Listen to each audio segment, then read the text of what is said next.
por Marianella Insua Escalante. Jim Morrison como un poeta maldito. James Douglas Morrison vivió para causar sensación. Su paso por este mundo no fue en vano y, como su adorado Arthur Rimbaud, nunca le temió a la autoridad. También en paralelo al poeta francés, el joven Jim sintió que su vida y su obra tenía que transcurrir lejos del mandato familiar. El hogar puede ser una cárcel, para el físico y el intelecto, y a Morrison no le gustaban las rejas. Su papá, George Morrison, era un oficial naval que tenía que vivir mitad en la tierra, mitad en el mar. Por esa razón le dio la responsabilidad de ser cabeza de familia mientras él no estuviera en casa. Tenía que cuidar de su mamá Clara y de sus hermanos Anne y Andy. Yo estaba seguro de que iba a tener éxito porque era creativo y escribía bien, dijo su padre en una entrevista para la televisión. Jim comenzó a estudiar en la Universidad de Florida y luego se fue a hacer un curso de cine en la UCLA. El destino que soñaban sus padres, cuando vieron que el joven pintaba para artista y no para militar, era... Su hermana Anne ya sabía que él era un beatnik y sufría pensando en que no encontrara su lugar en el mundo. Pronto Jim descubrió que lo suyo era el rock y cuando finalmente le anunció a su familia que se iba con la banda, su padre pensó que era absurdo lo que estaba haciendo. Él creía que, aunque no siguiera sus pasos en la carrera militar, su hijo estaba para más. Tú no eres un cantante, tú no cantas. Consíguete un trabajo, recuerda su padre que le dijo a Jim. Aunque con el tiempo lo repasaría entre risas, ese rechazo fue el que hizo que el líder de The Doors recordara a sus progenitores con rencor y amargura. Su familia nunca lo vio en vivo y sus padres lo tomaron un poco más en serio cuando cantó en televisión, aunque creían que más que un cantante era un buen actor. Su hermana, en cambio, sí creía en él. Pero la falta de apoyo hizo que Morrison se fuera lejos de ellos e iniciara una nueva vida, rodeado de quienes lo veían como lo que era en ese entonces, una estrella de rock. Creo que la fama no le dio lo que él realmente quería, dijo su hermana Anne en una entrevista para la TV, repasando el poco interés que despertó como poeta cuando quiso mostrar sus escritos. Jim Morrison tenía 20 y pocos años y una cruz, Light My Fire. El músico no quería lidiar más con el éxito de ese hit. Quizá por eso no dudó en ganar todo el peso que pudiese y en dejarse crecer la barba para tapar el bello rostro que volvía locas a sus fanáticas. Anne Morrison cree que él veía en París un nuevo lugar donde ser el mismo, vivir nuevas experiencias lejos de la fama y el acoso. Para los Morrison, no hubo velorio, ni despedida, cuando su familia se enteró de la muerte de Jim, el 3 de julio de 1971, a los 27 años, el artista ya estaba enterrado en el cementerio del Père-Lachaise, en la capital francesa. Aunque estaba segura de su muerte siempre mantuve viva la esperanza, llegó a decir su hermana que, como muchos otros, también dudó de la muerte del músico. Ella lo creía capaz de fingir su muerte para ausentarse de todo. Parte de esta idea un poco descabellada la deslizó el tecladista de los Doors, Ray Manzarek, quien en 1991 publicó la novela The Poet in the Exile, El poeta en el exilio, donde da a entender que Morrison fingió su muerte en París para poder vivir una nueva existencia en el anonimato. En esta ficción, el protagonista recibe una postal de un amigo que lo invita a reunirse en una isla del Océano Índico, donde ha desarrollado una nueva identidad.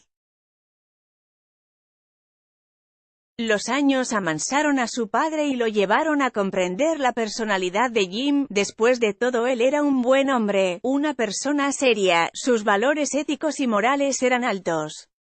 Era una persona a la que me hubiera gustado conocer. El almirante George Morrison murió en 2008, a los 89 años, y había dejado muy atrás los episodios en los que su hijo se enfrentó a la ley.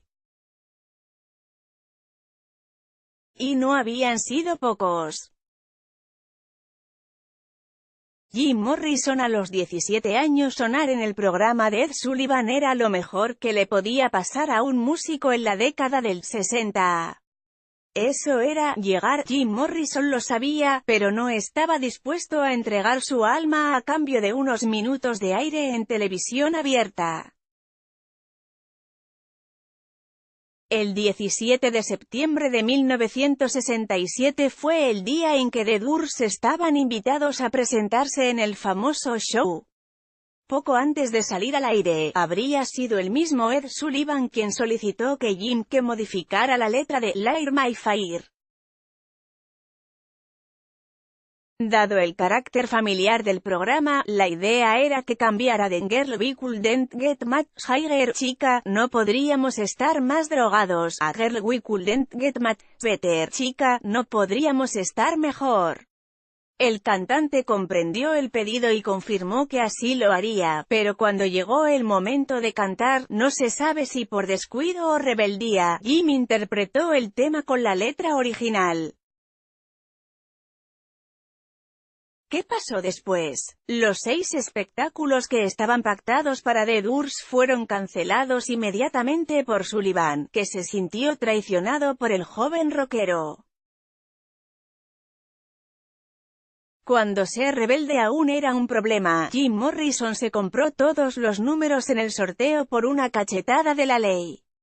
Por estos días, pero en 1967, más precisamente el 9 de diciembre, unos meses después del episodio Sullivan, Jim fue descubierto en la ducha por un oficial de policía, mientras estaba con una joven amante, poco antes de su actuación en el New Haven Arena, en New Haven, Connecticut. «Chúpamela», le respondió el artista al oficial cuando le pidió que salieran de allí. El final no fue feliz. Gas pimienta a los ojos del Romeo rocker y un retraso importante para el show, que no arrancaba por la irritación en la vista del cantante.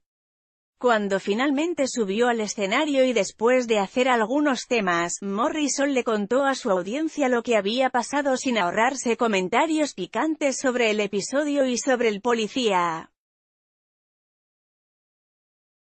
Pasaron unos minutos hasta que finalmente fue arrestado. En la comisaría lo recibieron cargos de indecencia y obscenidad pública que terminaron siendo retirados luego por falta de pruebas. La cucarda ya estaba en su pecho, fue el primer músico de rock a quien llevaron preso en un escenario. Jim Morrison también fue pionero en detenciones en aeropuertos. En noviembre del 69, terminó encarcelado después de provocar desorden público, tal fue la carátula, en un vuelo de Continental Airlines. Todo sucedió en Phoenix, Arizona, junto a su amigo el actor Tom Baker, cuando iban rumbo a un recital de los Rolling Stones. La tripulación y las azafatas se quejaron y esto quedó en su prontuario, pero décadas más tarde, el legendario guardaespaldas de Jim, Tony Funches, contó en una entrevista que Baker habría sido el culpable por aquella detención. Jim Morrison detenido, Baker siempre era un dolor en el culo, cualquiera que fuera el momento en que apareciese.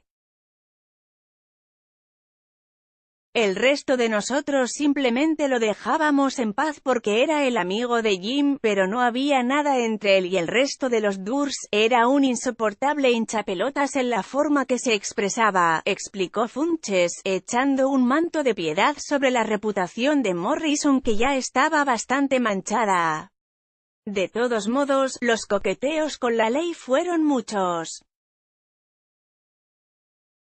Otra vez, en Tallahassee, Florida, a Jim Morrison lo acusaron de hurto, alteración del orden público, resistencia al arresto y, como siempre, embriaguez pública en un partido de fútbol. El cargo decía que el rockstar se había mofado de los jugadores de fútbol, se había robado un paraguas y un casco policía de adentro de un patrullero. En enero de 1968 había sido el local Pussycat de Las Vegas, el epicentro elegido por Morrison para causar otro escándalo. Nuevamente embriaguez pública, vagancia, marihuana, terminó golpeado en la cabeza por un guardia de seguridad y desatando una batahola digna de una película de cowboys. Así era Jim. El 1 de marzo de 1969 Jim Morrison había llegado borracho a su show en el Dinner Key Auditorium, en Miami, Florida. Hacía calor, el lugar estaba sobrevendido, había 12.000 personas en un lugar para 7.000, y la banda no dio su mejor performance. Son un puñado de esclavos y dejan que les digan lo que tienen que hacer. ¿Cuánto tiempo más van a dejarse controlar? No hay reglas, no hay leyes. Hagan lo que quieran, le dijo Jim a la gente y luego se bajó el cierre del pantalón. No hay pruebas de que haya mostrado su pene, como cuenta la leyenda, pero sí de que lo llevaron preso por exhibicionismo y ebriedad en la vía pública, entre otros cargos. Ese era el primero de una gira de 20 shows que recorrería diferentes ciudades de Estados Unidos, pero no siguió mucho más. El manager de The Doors, Bill Siddons, dijo tiempo después que ese día había hasta un tipo cargando una oveja y la gente más salvaje que había visto jamás.